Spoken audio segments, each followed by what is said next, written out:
Ako ang dapat itapat niyo sa kanya. Yun na naging tugon ni Atty. Guanzon. Abogado sa abogado, tama nga naman. Makikita natin kung sinong mas matalino. Makikita natin kung sinong mainisin at magagalitin. Magandang laban to pag nagkataon. Dahil abogada sa abogada, dito natin makikita kung sinong mas matalino sa kanila.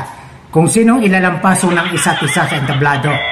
Dahil matatandaan natin yung naging ugali ni Atty. Claire, naging sarcastic.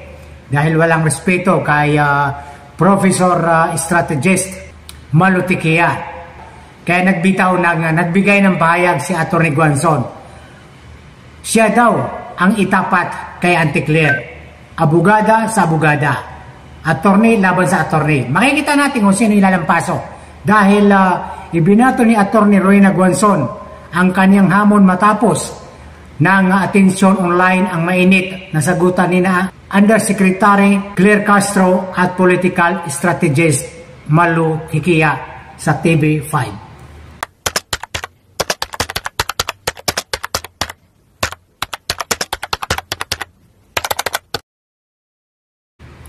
Sa gitna ng diskusyon mga kaibigan hinggil sa tono at asal ni Yusek Secretary Castro, maring iginiit ni Guanzon na kung patas at pantay na enkwentro ang nais ng programa, siya ang dapat na iharap sa opisyal dahil pareho silang abogado.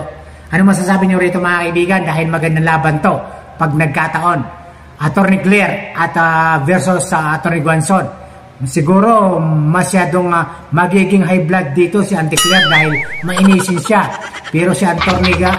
Guanzon naman ay mapanginis. Stubborn si Atty. Claire.